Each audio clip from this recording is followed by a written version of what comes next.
핀테크라고 해서 정말 쉽게들 접하게 되는데 사실 저도 방송을 준비를 하면서 공부를 좀 해봤어요. 잘 모르겠더라고요. 그래서 어려워요. 오늘은 네. 핀테크에 대한 개념 정리를 일단 해보도록 하고 근데 이렇게 생각해 보시면 될 것 같아요. 핀테크라는 단어 자체가 최근에 새로 등장한 신조어이기 때문에 여러분들이 어렵다고 생각을 하는 거지. 네. 그 이전에도 계속 사용을 해왔던 겁니다. 뭐 요즘 그 오픈마켓 들어가서 뭐 옥션이나 G마켓 뭐 여러 가지 있지 않습니까? 네. 그 안에서 이제 결제 한번 해보셨죠? 그럼요. 그게 이제 모바일 결제, 뭐 전자 결제라고 얘기를 하는데요. 그것을 포함한 것이 핀테크라고 보시면 됩니다. 요즘 그런 얘기 많이 하잖아요. 결제 한번 하려면 여러 인증 절차를 거쳐야 네. 되고, 정말 어려워요. 액티브엑스, 뭐 공인 인증서, 네. 우린 언제나 구비를 하고 다녀야 합니다. 맞아요. 스마트폰에 넣어놓거나, 뭐 USB 메모리에 담거나, 그 PC에 저장을 해놓거나. 네. 이런 그 인증 절차와 보안 절차를 좀 더 쉽고 편하게 만들어 놓아서 금융과 기존에 있었던 모바일 결제를 하나로 묶어놨다라고 보시면 돼요. 네. 그래서 사실 핀테크라는 이 단어 자체가 그 파이낸셜이라는 금융과 그 테크놀로지라는 기술을 더해서 만들어 놓은 겁니다. 네. 그러니까 기존에는 금융하면 무조건 은행 찾아갔어야 됐잖아요. 그렇죠. 근데 그게 아니라 이제 기존 우리가 갖고 있는 여러 가지 기술 그리고 뭐 이동통신 기술을 이용을 해서 그 금융도 편하게 하자라는 차원에서 나온 게 핀테크라고 보시면 돼요. 그러면 은행은 재빠르게 변화를 시도를 해야겠어요. 실제로 네. 변화를 빨리 해야 하는 게 기정사실화가 됐습니다. 네. 현실로서는 실제로 그렇게 되고 있는 상황이고 우리나라보다는 외국에서 먼저 뭐 이런 조짐이 좀 먼저 나왔고요. 뭐 영국, 미국, 중국 여러 선진국에서 많이 좀 핀테크로 전환이 이루어지고 있고 네. 다만 우리나라에서는 조금 변화가 많이 늦어졌다라는 게 현실이기는 합니다. 네. 이렇게 말씀을 드릴 것 같아요. 아까 전에 방금 말씀드렸지만 액티브엑스와 공인인증서 이 두 개가 언제나 걸림돌이었죠. 네. 네. 현재로서는 금융법상에서 온라인상으로 뭐 송금을 하거나 온라인상으로 결제를 하려면 법적으로 정해져 있습니다. 네. 우리나라에서는 공인인증서가 필요합니다. 예. 그래야 그 사람이 누구인지를 아야 하는 그렇죠. 상황이 벌어지니까요. 네, 네. 근데 온라인에서는 그 사람이 누군지 그러니까 오프라인에서는 바로 얼굴을 보면 알 수 있는데 수 근데 있구나. 온라인에서는 그게 안 되니 모르니까. 그게 꼭 절차가 들어가 있는 거죠. 네, 네. 근데 이거를 이제 대응할 수 있게 조금씩 풀어주고 있는 거고요. 바로 그렇게 변화가 해오면서 하나씩 올라가고 있다라고 보시면 될 것 같아요. 네, 네. 뭐 실제로 그 핀테크가 약간 좀 조금 더 쉽게 설명을 해드리면 우리나라가 이제 7, 80년대에는 예. 우리 어머님들 보시면 이렇게 이불 속에다가 돈 이렇게 항상 넣어놓으시고 장롱에 숨겨놓고 예. 자, 그렇게 보관을 현금이 했죠. 중요했습니다. 네. 그리고 그때는 월급 줄 때도 이렇게 다 현금으로 이렇게 맞아요. 봉투 네. 딱 노란 해서 봉투에. 줬습니다. 네. 뭐 요즘 이제 영화도 그런 게 과거에 좀 많이 유행이 되고 네. 한데 네. 현금 결제가 주였기 때문에 그렇게 됐던 거죠. 얼굴을 보고 주고받는 현재. 자, 이제 그렇죠. 90년대로 넘어왔습니다. 그때 되면서 이제 신용카드를 많이 쓰기 시작을 그렇죠. 했죠. 지갑 속에 현금이 점점 없어졌습니다. 네. 하지만 신용카드는 마찬가지로 가게를 찾아가서 얼굴을 보면서 결제를 했단 말이죠. 네. 인증 절차가 필요가 없었던 거죠. 근데 2000년도가 되면서 모바일 상에서 이제 결제가 많이 되는 거예요. 인터넷에서도 결제를 많이 하고 네. 이런 상황이 벌어지니까 그 한 분야가 생기면서 조금 더 모바일 결제가 나온 거고 그 이후에 이제 스마트폰이 나오고 이동통신이 나오면서 이 안에 아예 신용카드나 애플리케이션 이런 것들이 들어간 거죠. 뭐 요즘 전자지갑 얘기도 많이 하고요. 네, 네. 이런 것들이 되면서 통틀어서 핀테크 시대가 왔다라고 얘기를 하고 기존의 여러 결제사들과 오프라인 결제 매장들과 온라인 핀테크가 접목이 되고 있다라고 보시면 될 것 같아요. 네. 사실 그 모바일 결제는 우리가 이제 많이들 이용을 하고 있어요. 맞습니다. 그래서 익숙한데 모바일 결제를 하면서 다양한 인증 과정을 거쳤거든요.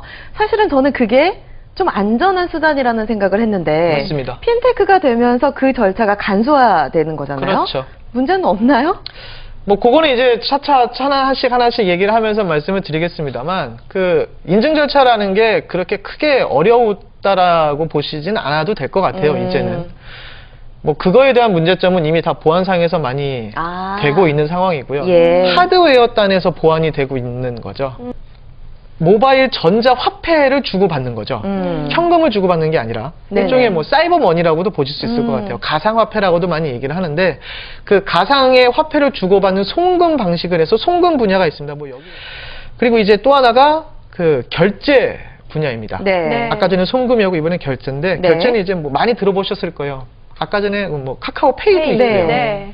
페이팔도 있고요. 알리페이도 있고요. 그리고 스퀘어도 있습니다. 요거는 이제 맞네요. 결제를 온라인상에서 좀 더 빠르게 하고 있는 거고요. 그리고 이제 투자도 요 최근에 들어서 하나의 금융 분야로 많이 뜨고 있습니다. 그래서 금융 투자 플랫폼 뭐 이렇게 되는데 뭐 엔젤리스트, 랜딩 클럽, 뭐 쿠오버 이런 기업들이 이제 주도적으로 많이 하고 있고요. 우리나라에서는 이제 하나씩 들어오고 있는 단계라고 보시면 될 것 같아요. 네. 테크 관련 산업이 커지면 여기 관련된 직종 또 필요한 인력들도 많이 필요한 걸까요? 당연합니다.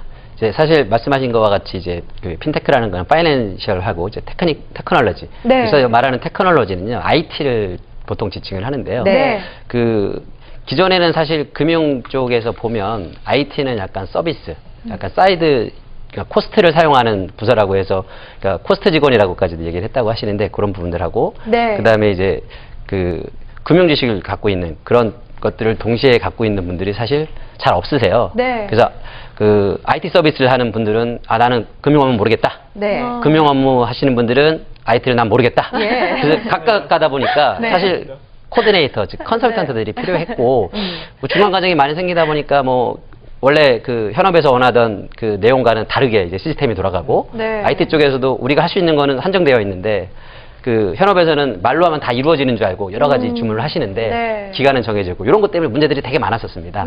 그러므로 그 어떻게 될까요?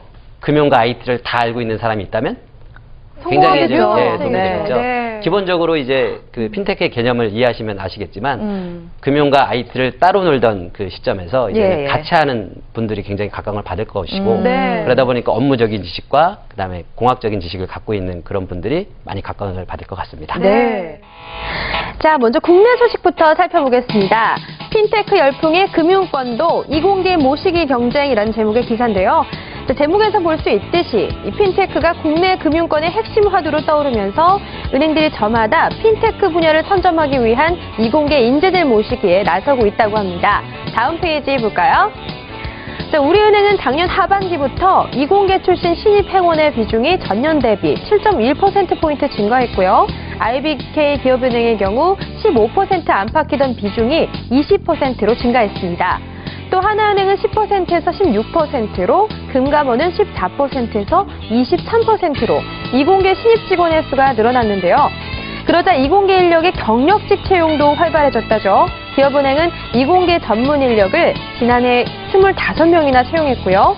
우리은행도 작년 하반기에만 6명, 국민은행은 10명으로 구성된 기술금융 전담조를 신설했다고 합니다. 자, 은행권에서 이렇게 이공계 인력의 수요가 늘고 있는 건요, 인터넷 전문은행 설립 등의 장기적인 전략을 세워야 하는 데다가 이 기술금융의 확대를 위해서라도 이공계 전문 인력의 확보가 절실해졌기 때문입니다. 또 지난해 개인정보 유출 사태가 벌어진 뒤 이 보안 문제의 중요성이 부각된 점도 이러한 계기가 됐다고 볼 수 있는데요.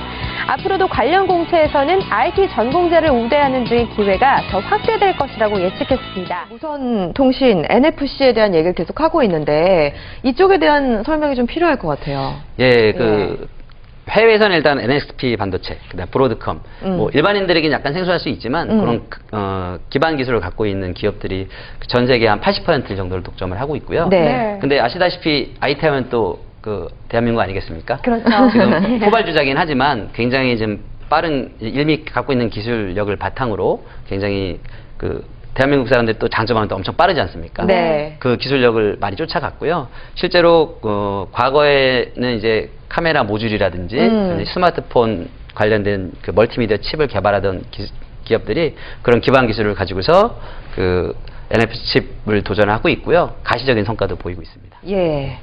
자, 이렇게 해서 발전하다 보면요. 권 기자님께서 얘기를 좀 많이 해주세요. 핀테크 산업이 금융이랑 연관이 돼 있으니까 보안 문제 굉장히 예민하잖아요. 네, 뭐 아까 전에 이제 처음 말씀을 드렸다시피 그 발전되어 온 환경 자체가 달라지면서 보안에 대한 인증 절차도 조금 많이 변화가 있었다라고 보시면 될 것 같아요. 네. 지금 이제 이사님이 계속 많이 말씀을 해주면서 가장 많이 나왔던 게 간편하다, 간편 결제, 비밀번호 한 번, 네. 공인인증서 한 번만 입력. 네. 이 모든 게 결국은 그동안에 우리가 갖고 있었던 절차가 복잡했다라는 걸 증명해주는 사례거든요. 맞아요. 이걸 이제 조금 약간 이제 해외와 국내의 결제 방식의 좀 차이에 대해서 조금 말씀을 드려볼게요. 네. 한국에서는 일단 그 모바일 인터넷 거래를 한다면 스마트폰이 아니라 네. PC를 약간 아직까지 기준을 두고 봐야 돼요. 네. 스마트폰에서도 결제가 많이 활성화되긴 했습니다만 PC에서 결제하려면 여러 가지 모듈 아까 전에 말씀드렸다시피 막 필요하죠. 네. 그게 일단은 네. 사용자가 설치를 해야 합니다. 맞아요. 법상으로 그 네. 모듈은 그 PC에 설치가 되어 있게 되어 있어요. 음. 하지만 해외에서는 그 사용자한테 그런 어떤 모듈을 설치하게 되어 있는 절차가 없습니다. 아. 간단한 예인데 네. 그 혹시 뭐 아이폰 사용하고 계실지 모르겠는데 아이폰을 사용할 때 그 안에 앱스토어에 결제를 할 때는 카드 번호를 입력하게 되어 있어요. 네. 우리나라는 오픈마켓이나 뭐 여러 가지 그 피지사 결제 대행사의 카드 번호를 애초에 입력하지 못하게 되어 있습니다. 그게 정말 단순한 차이인데요. 아, 그러네요. 카드 번호를 입력하면서 그 사람의 정보가 유출된다는 거 방지한다라는 거예요. 네. 그래서 네. 결제할 때마다 카드 번호를 입력해야 되고 결제할 때마다 그 통장의 어떤 계좌번호를 새로 생성해서 받는 맞아요. 여러 네. 가지 그러니까 그런 단계로 발전을 해온 게 우리나라의 그 모바일 보안이었던 거죠. 환경이 해외에서는 정말 다르네요. 약간 다릅니다. 예. 해외에서는 그래서 애초에 본인 인증을 받은 사람은 그 사람인 거 아니냐라고 이제 간편히 절차가 된 거고 한번 카드 정보를 받았으면 그쪽에서 이제 관리가 되는 거죠. 이제 문제는 여기서 터집니다. 그럼 과연 아까 전에 해커라고 말씀하셨는데 해커 화이트 해커 관계는 해커는 뚫을 수밖에 없습니다. 네. 그리고 화이트 해커는 뚫릴 수밖에 없는 구조예요. 이거는 인정하고 들어가야 합니다. 아무리 100%의 실력을 가진 화이트 해커라도 네. 해커한테는 당할 수밖에 없는 게 현재로서의 IT 발전의 구조입니다. 어떻게 해요, 그러면? 그래서 예. 여러 가지 보안책을 많이 만들어 놓은 게 우리나라의 이제 뭐 비밀번호나 2차 인증 이런 식으로 갔습니다만 해외에서는 그래도 뚫린다라는 거를 이제 인정을 한 거죠. 네. 그래서 FDS라고 프라우드 디텍션 시스템이라고 하는데요. 뭐 이상 감지 금융 시스템이라고 합니다. 네.